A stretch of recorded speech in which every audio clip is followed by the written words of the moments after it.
All right. Presidential candidate Vivek Ramaswamy had a few things to say about the recent indictment for Mr. Donald Trump. I have a lot of respect for this man. He's bold. He says it like it is. And he makes a lot of sense. Let's react to this video. It's another sad moment in our country's history. The 45th president of the United States, Donald Trump, has yet again been indicted by the Biden DOJ, a political party in power that is now repeatedly using police force to indict and arrest and potentially eliminate its political opponents from competition. This is a politicized prosecution. It is a political persecution through prosecution, now in a third indictment just in a matter of months against the person who is still at present the lead contender in the Republican primary for U.S. president. I want to be very clear.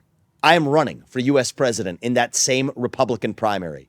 It would be easier for me if Donald Trump were eliminated from competition. That's not how I want to win. This is not about politics to me. This is about first principles. That's the integrity of this man.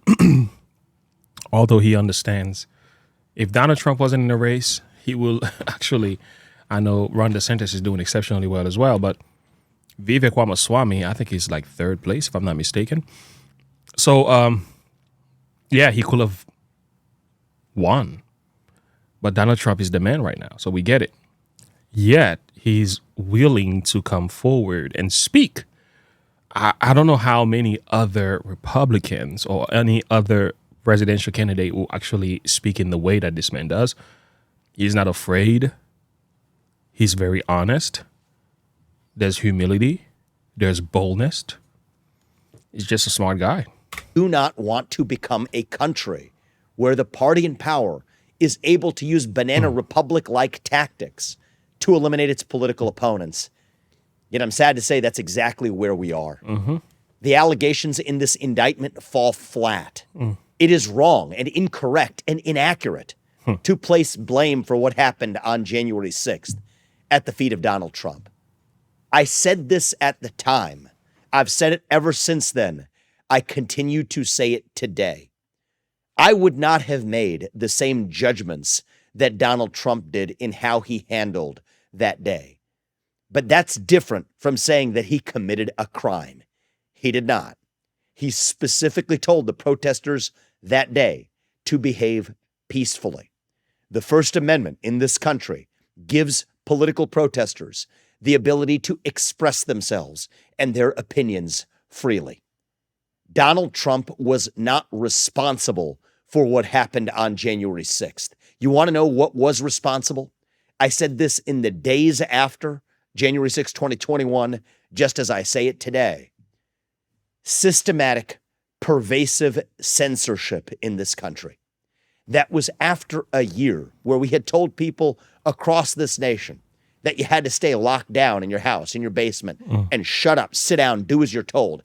If you question that, you're racist, you're anti-science, your social media accounts were silenced. You had to stay home and lock down unless you were part of BLM or Antifa, in which case it was perfectly fine to roam the streets of this country and burn many of them down.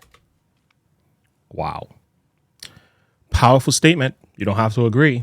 He's alleging to a point here, but it should be considered. You know, it's true though. When you look at the backdrop, and many other issues that were happening before January 6th, what started that exactly? We can't just blame Mr. Trump for that because Trump said, go home. Trump did say we are the party of law and order. So Trump didn't really fuel anything in a way that they want us to believe. Now, not only that, there were other things happening. There were other agents involved who were kind of like making matters worse. It sounds like this was a setup. I got another video about that, by the way. So let's keep going. That was the double standard that then applied and said that if you said the virus originated in a lab in Wuhan, you were again a racist and had your internet accounts shut down. You were then told you had an election where you could express yourself to to put the right person in charge of fixing these problems. And instead, your accounts were suppressed if you sent a mere message saying that the Hunter Biden laptop story from the New York Post was real. You had your accounts locked. Even the New York Post had its own account locked. And if you repeatedly then tell people they cannot speak, that is when they scream. If you repeatedly tell people they cannot scream, that is when they tear things down. And I think we are making a grave mistake in this country by trying to pin the blame for that at the feet of one man. If we refuse to learn our mistakes from our mistakes in the past, we are doomed to suffer an even worse fate in the future. I worry that will create a country where January 6, 2021 was a friendly parlay compared to what's actually to come. Wow. I'm running for president to make sure we don't march towards some kind of national divorce.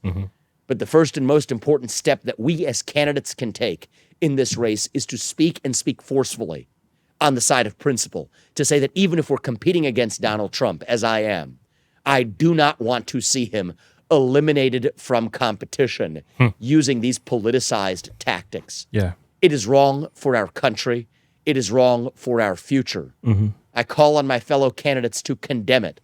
And I call on President Biden to do the right thing and drop these politicized charges.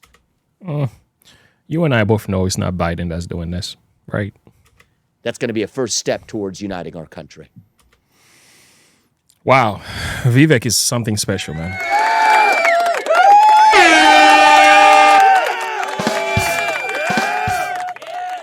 He makes so much sense, and his arguments that he laid out were just so balanced. He's very thoughtful, good with his words. He's just an intelligent guy, and he's so honest. That's what I love about him. He's an honest man. The fact he's coming out, now, this is not the first time. He's come out before in defense of Donald Trump. He sees through the rhetoric, the narrative, the setup, whatever that is.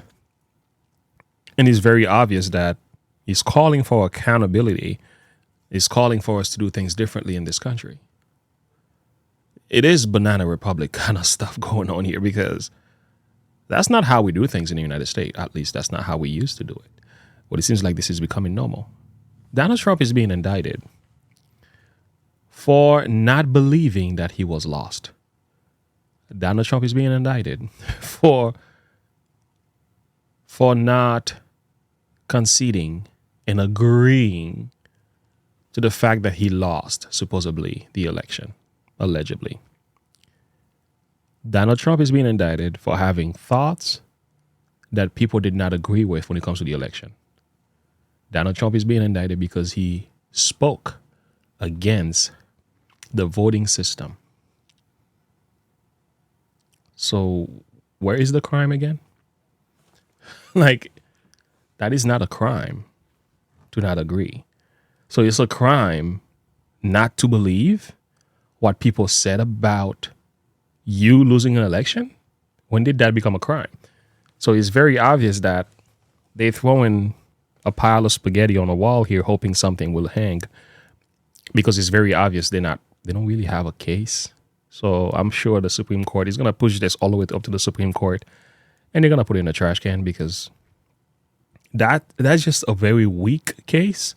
Although the mainstream media want to make it seem as if this is like a big thing, but it's like, no, it's not. This is weak. Vivek Ramaswamy, once again, is looking exceptionally well in the race. I would like to see this man team up with Donald Trump and just, yeah, I think he can balance Trump really, really well, because he's got something about him that Trump doesn't have. But Trump is very bold, business-minded, and knows how to run the economy and essentially the country. I can see these two working together. It will be a blessing to watch those two working together. That's a desire of my heart, something I'm praying for.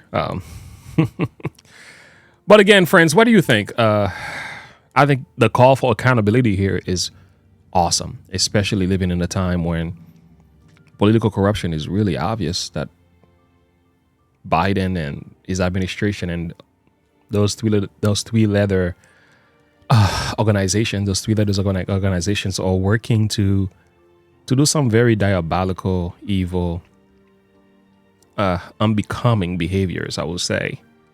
Shouldn't shock us though, because it's been going on for such a long time. So whenever you go against them, Donald Trump made himself the enemy of the FBI and the DOJ and so on. He kind of made them mad. Let's put it that way. He made them mad from the very start. And I think part of the reasons why he's getting a lot of these issues, all these indictments that are coming after him, he made some people mad. It's not like what he was saying was wrong. I guess he wasn't supposed to say it, according to the powers that be. Anyway, Vivek Ramaswamy, thank you for this video. Powerful. Thank you for your words. We need that. We need to hear that. American people need to hear that today. That's why I'm voting for Trump 2024. They've made me love the man. The more they indict him, the more they went after him, the more sympathy I have and the more desire that I have to see him come back and take vengeance upon his enemies, to be the rod of retribution, as he claims it. Because I think some of these people, he's going to unleash H-E double hockey, the double hockey stick, like my my son will say it. H-E double hockey stick is going to unleash hell. I can see it coming. Anyway, share your thought and perspective with me below. Thank you so much for listening. For those of you who are asking about my merch, you can go to the store, link in the description. Under this video, I'm gonna link a number of these merch, so you can go and check it out. See if there's something there you can put on and support the channel that way. Special thanks to all my Patreons supporters as well. Have a good one. Bye.